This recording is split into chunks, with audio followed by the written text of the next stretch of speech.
तोमर को भी जोड़ते हैं इस चर्चा में। अब सर, दो चीजें और, क्योंकि इस वक्त जो देश में जरूरतें हैं उसको समझना जरूरी है। हम देख रहे हैं कि रेमडेसिविर और एक वेराफिन अभी जो दवाई आई है 2010 से हम हेपेटाइटिस में उसको इस्तेमाल कर रहे हैं, हेपेटाइटिस में, और मार्केट में शायद अवेलेबल भी है। मॉडरेट या फिर सीवियर पेशेंट्स अगर होते हैं तो उनमें ये वेराफिन काम करती है। आईसीएमआर ने तो डीसीजीआई ने इसको बाकायदा ये कह के कि कोरोना की दवाई है मार्केट में ये बता दिया है।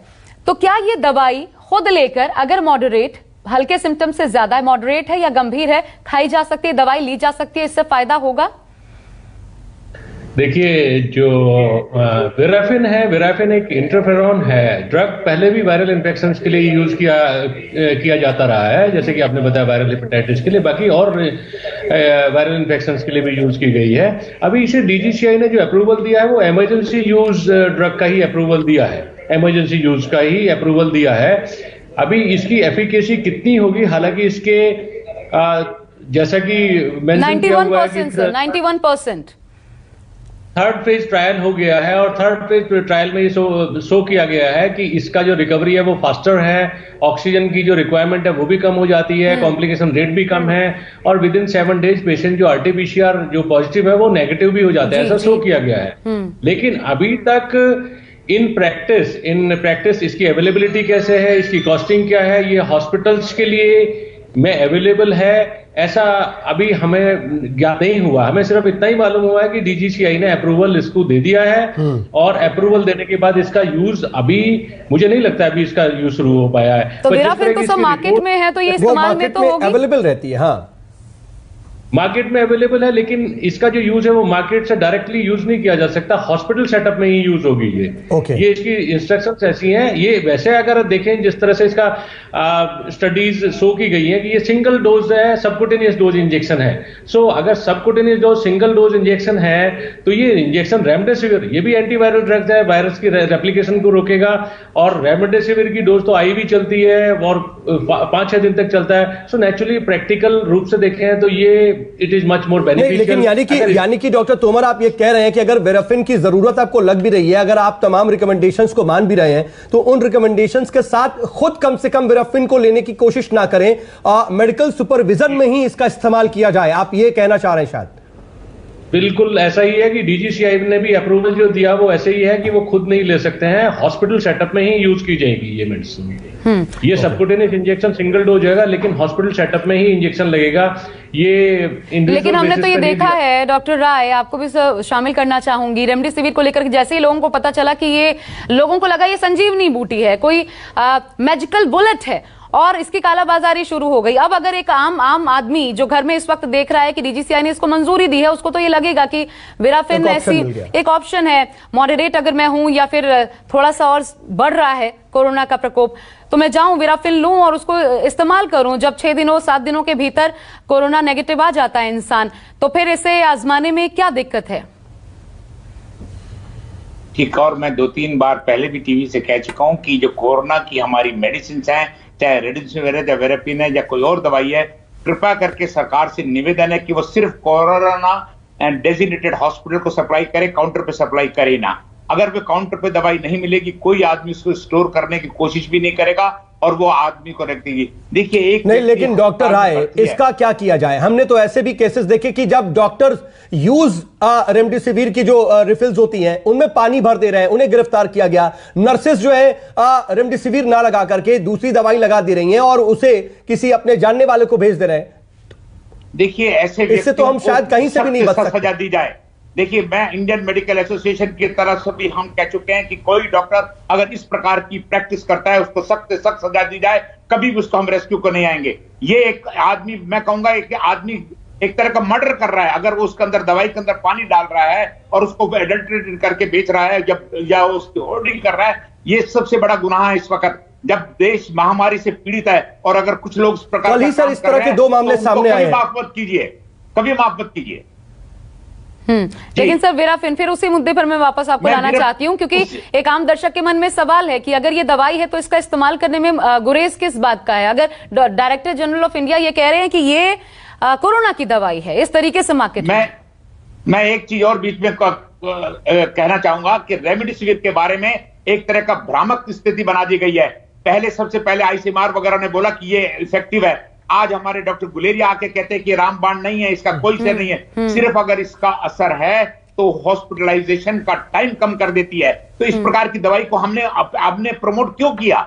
हमको प्रमोट करने की जरूरत नहीं है। हमारे एक प्रोटोकॉल को इस प्रकार से हमारी एक्सपर्ट बॉडी को प्रोटोकॉल देना चाहिए जो कि फुल प्रूफ हो किसी को भी, और लेकिन ऐसी दवाइयां किसी भी हालत में काउंटर के ऊपर अवेलेबल ना कराई जाएं। डॉक्टर पासे सर, इसी पर कमेंट आपका। एग्री करता हूं डॉक्टर राय से कि ओवर द काउंटर ये दवाई अवेलेबल होनी ही नहीं चाहिए। केवल हॉस्पिटल सेटिंग्स में, चाहे वो प्राइवेट हो चाहे वो गवर्नमेंट वाले हों, पे ही ये सप्लाई होनी चाहिए, और केवल इंडिकेटेड केसेस में ही रेमडेसिविर इंजेक्शन मिलना चाहिए, जो कि पहले 10 दिन के अंदर अंदर अगर वो लग जाए तो इफेक्टिव होता है, उसके बाद इसका इफेक्ट भी नहीं होता है। लेकिन डॉक्टर पासे, इसमें एक चीज स्थिति ये देखने को मिल रही है, जब हम ग्राउंड पर जाते हैं ना तो बहुत भयावह स्थिति हो जाती है। आप कह रहे हो ओपन मार्केट में ना हो और सीधे सीधे सरकारी अस्पतालों में ही हो, लेकिन ग्राउंड पर हम देख रहे हैं ओपन मार्केट में होने के बावजूद कितनी कालाबाजारी हो रही है। एक इंसान को मुरादाबाद में जरूरत होती है, वो करनाल तक का अपना जोर लगा देता है और वहां से रेमडेसिविर मंगाने की कोशिश और जुगत कर रहा है। स्थितियां तो यहां तक है जब ओपन मार्केट में तब भी। पहले तो हमें यह समझना होगा कि रेमडेसिविर के बिना भी कोरोना का इलाज होगा। और नहीं, लेकिन सर जब डॉक्टर प्रिस्क्राइब कर दे रहे हैं, डॉक्टर पर्चे पे लिख दे रहे हैं रेमडेसिविर चाहिए, व्हाट टू डू देन? ये गलत है, ऐसा नहीं होना चाहिए, क्योंकि हॉस्पिटल सेटिंग में ही ये दवाई अवेलेबल होनी चाहिए। वो इसीलिए है कि काउंटर पर अवेलेबल हो रही है, इसलिए डॉक्टर नहीं सर, मैं ये प्रैक्टिकल आपको ये प्रैक्टिकल केस की बात बता रहा हूं कि एक मरीज को खुद डॉक्टर ने प्रिस्क्राइब किया। नहीं ठीक है, अगर सर ये कह भी रहे हैं आप, तो उसमें फिर ये प्रश्न बनता है कि अगर मान लीजिए आप कह रहे हैं कि अस्पताल में डॉक्टर से इसे प्रेस्क्राइब करें तभी आप इसका इस्तेमाल करें, लेकिन आप जानते हैं कि 3-3, 4-4 दिन लग जा रहे हैं लोगों की टेस्ट रिपोर्ट। इतनी बड़ी भारी तादाद है, क्षमता से ज्यादा जो लैब्स हैं वो ले रहे हैं सैंपल्स, और उनकी रिपोर्ट्स आने में 4 दिन। और आप ये भी बखूबी समझते हैं 4 दिन के भीतर केसेस में अगर कोई पेशेंट है और उसमें बहुत जल्दी मल्टीप्लाई हो रहा है कोरोना का वायरस, तो वो कितना ज्यादा स्थिति को बिगाड़ सकता है। और वही अगर मेरा मॉडरेट हो गया तो मैं कब डॉक्टर को मिलूंगी, कब वो मुझे इलाज देंगे? उसके पहले अगर मेरे पास डीसीजीआई ये कह रही है कि ये दवाई है तो उसका इस्तेमाल मुझे क्यों नहीं करना चाहिए? देखिए, ये प्रोटोकॉल जो है, हमें जो हमारी एक्सपर्ट कमेटीज हैं उनकी समझ में भी आना चाहिए कि हम रेमडेसिविर दवाई जैसी दवाई जो है वो हम जल्दी शुरू करें, हम उसको शुरू करने में वेट ना करें, क्योंकि शुरू में ही देने का फायदा है इस दवाई को, और बाद में देने से इसका कोई ना तो इफेक्ट है ना ही ये मोर्टेलिटी को रोक पाता है। इंजेक्शन रेमडेसिविर की जहां तक बात है, अच्छा, तो इस तरह का एक सेंट्रल प्रोटोकॉल एक्सपर्ट कमेटी द्वारा आना चाहिए, वो जो कि समय समय पर चेंज होता रहता है, और मुझे उम्मीद है कि चेंज होगा और रेमडेसिविर की जो प्रिसाइज जो उसकी इंडिकेशन है वो सामने आएगी। और ये जो बहुत ज्यादा जो हफड़ा तफड़ी का माहौल, ब्लैक मार्केटिंग चल रही है, मैं वेराफिन को लेकर भी सर थोड़ी सी क्लैरिटी इस पे चाहती हूँ। बीएल शेरवाल सर, अगर ऐसा है, अवेलेबिलिटी है, तो उसका इस्तेमाल होने की इजाजत क्यों नहीं? क्योंकि अगर कोरोना की दवाई आप बता रहे हैं मार्केट में है उपलब्ध, तो फिर मुझे मेरी स्थिति खराब होने तक इंतजार क्यों करना चाहिए?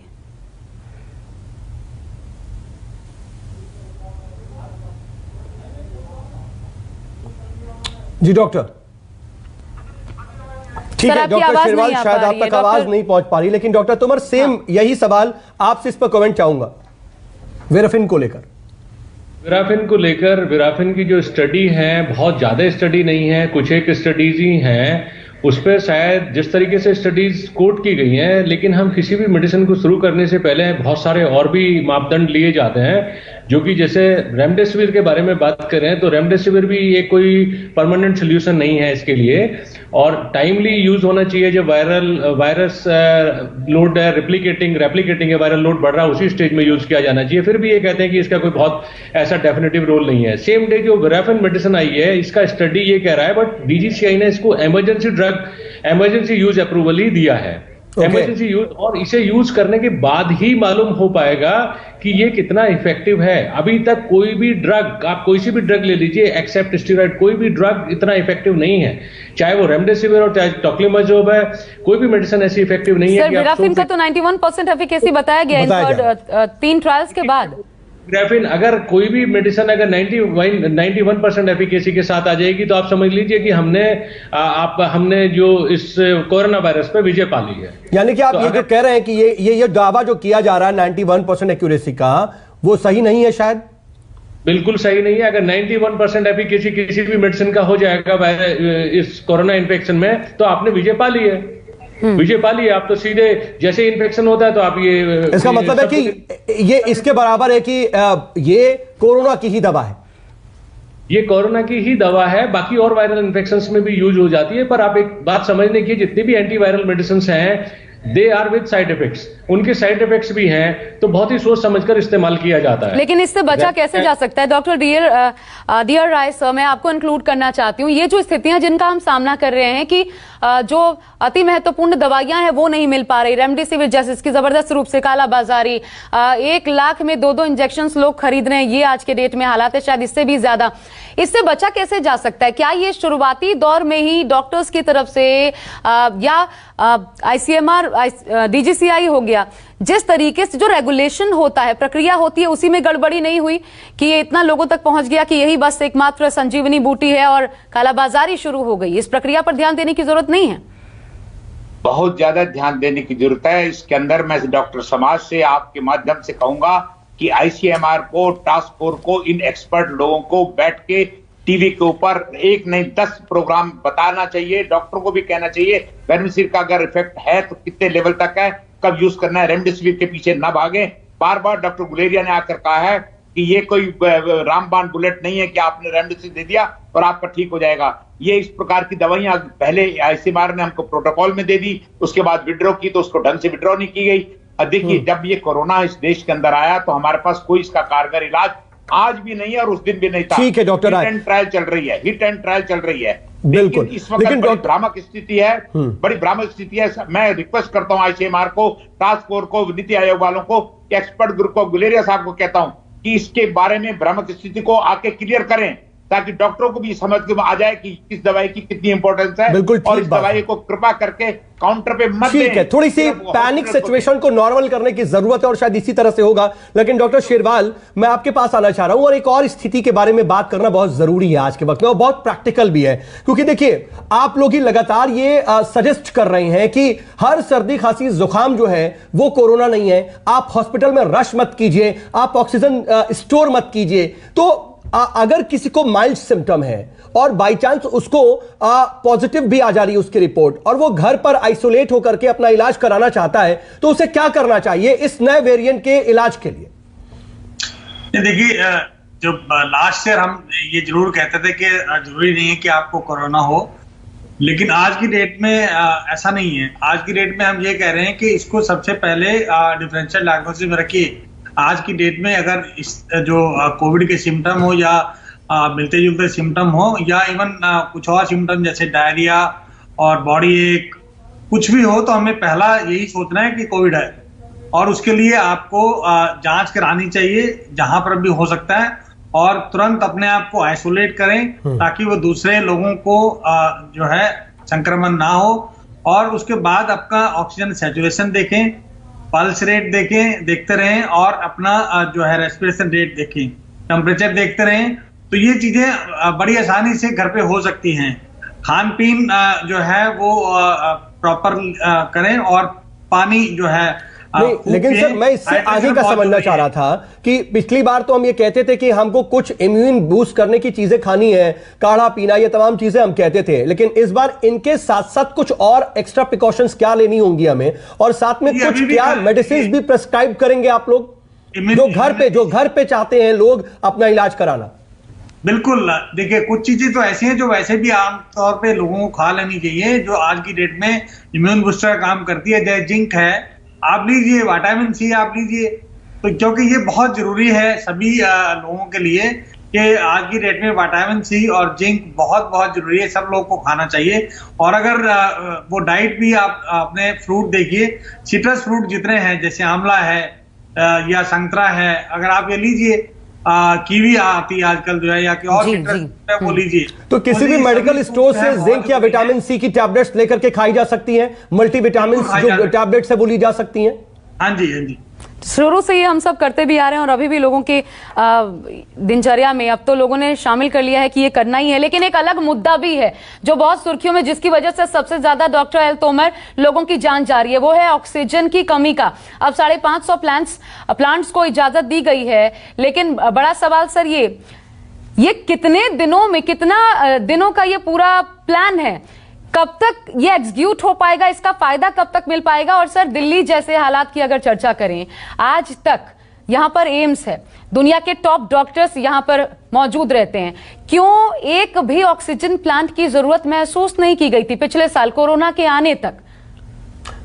देखिए, कुछ ऐसा महसूस हुआ, ऑक्सीजन की जरूरत तो महसूस की गई थी और गवर्नमेंट ने प्लान भी किया था ऑक्सीजन प्लांट लगाने का, लेकिन कुछ ऐसा विश्वास हो गया डॉक्टर्स को भी और शायद गवर्नमेंट को भी कि हम इससे निजात पा चुके हैं या हमने ये फाइट फतह कर ली है, जो कि एक्चुअल में नहीं था और इस पर बहुत ज्यादा ध्यान नहीं दिया गया। और अभी लेकिन जिस तरह से ऑक्सीजन की कमी हुई है उसमें एक ऑक्सीजन की रिक्वायरमेंट तो ज्यादा है ही और हमारा प्रोटेक्शन नहीं सर, डॉक्टर तोमर देखिए, इसमें जो बात हम पूछना चाह रहे हैं उसमें एक बात यह है, जैसा कि अभी आप जिक्र भी कर रहे थे, 8 प्लांट्स की मंजूरी हुई थी और यह था कि 8 प्लांट्स दिल्ली में लगेंगे, लेकिन उसमें से एक ही ऑपरेट हो पाया और पूरे देश में 160 से ज्यादा प्लांट्स के बारे में बताया गया था, पिछले साल प्लान बनाया गया, लेकिन महज 32 ही हो पाए। अब जब 551 की बात की जा रही है तो हम कब उम्मीद करेंगे कि ये प्लांट्स लगेंगे, ऑपरेट होंगे और लोगों को ऑक्सीजन मिलेगी? और ये आईएमए की जिम्मेदारी क्यों नहीं है सर? देखिए, ये आईएमए की जिम्मेदारी तो नहीं है, आईएमए का इस पे कोई कंट्रोल नहीं है, ये तो गवर्नमेंट ही कर सकती है। अच्छा। और जिस तरीके से मुझे लगता है कि सेंट्रल गवर्नमेंट और जिस तरह से स्टेप ले रही है, तो हमें 1 हफ्ते के अंदर या 10 दिन के अंदर शायद हम इस ऑक्सीजन की कमी से निजात पा सकते हैं। हमारे कुछ जैसा गवर्नमेंट की इंफॉर्मेशन है, कुछ जो प्लांट है वो जो ये करीब स्टार्ट हो जाएंगे विद इन 7 डेज। कुछ इंपोर्ट भी कर रहे हैं, ऑक्सीजन बाहर से भी इंपोर्ट की जा रही है। तो आई थिंक ये कमी ऑक्सीजन की और सही तरह से यूज हो और जो ब्लैक मार्केट, तो देखिए फौरी तौर पर जो कोशिश की जा सकती है वो फौरी तौर पर जो कोशिश हो सकती है, हमने वो सारी कोशिश कर रहे हैं, लेकिन जो आशा आप जानने की कोशिश कर रहे हैं कि हम आत्मनिर्भर ऑक्सीजन को लेकर के कब और कितनी जल्दी हो पाएंगे, ये मंजूरी तो दे दी गई, लेकिन उसके बाद आखिर ये जमीन पर कब उतरेंगे ये देखना होगा। देखिए, आपने बहुत अच्छी बात की थी जिसमें आपने बोला कि आईएमए की क्या जिम्मेदारी। आईएमए ने अपनी तरफ से पूरी जिम्मेदारी निभाई है और आईएमए ने अपनी तरफ से ऑफर भी किया। मैं आज आपके माध्यम से दोबारा कहता हूं, हमने प्रधानमंत्री जी को ऑफर किया कि आईएमए के 4 लाख मेंबर हैं, हमारी 1700 ब्रांचें हैं, हम आपके लिए वैक्सीनेशन का प्रोग्राम अपने लेवल पे चलाने को तैयार हैं, हर तरह से सहयोग देने को तैयार, because we are committed for the health of the nation, we are concern for the health of the country, we are ready. और दूसरी बात, ये प्लांट के बारे में ये लाल फीताशाही का नतीजा है जो आज हम लोग भुगत रहे हैं। हम सरकारें हमको पास कर देती है, ये बना देती है, लेकिन वो कागजों को पर रहती है। दिल्ली के अंदर 8 प्लांट में से एक लगा। ठीक है सर, समय इजाजत नहीं दे रहा है। आप सभी हमारे साथ जुड़े, इसके लिए आपका बहुत बहुत शुक्रिया। देखिए आशा, हमने हर तरह से कोशिश की कि दर्शकों के मन में जो भी सवाल हो, जो भी डाउट्स हो, उन्हें क्लियर किया जा सके। बिल्कुल, और याद रखिए हमारा अभियान है आयुष्मान, आपके हर एक सवाल का जवाब न्यूज़ 24 आपको देता रहेगा। खुद को सुरक्षित रखिए, अपना पूरा ख्याल रखिए, घर पर रहिए। फिलहाल नमस्कार, मैं हूं मानक गुप्ता। अगर आपको हमारा ये वीडियो पसंद आया हो तो इसे लाइक और शेयर जरूर करें, और हां, हमें सब्सक्राइब और फॉलो करना ना भूलें ताकि आप देश और दुनिया की कोई खबर मिस ना करें। तो जुड़े रहिए हमारे साथ और देखते रहिए न्यूज़ 24।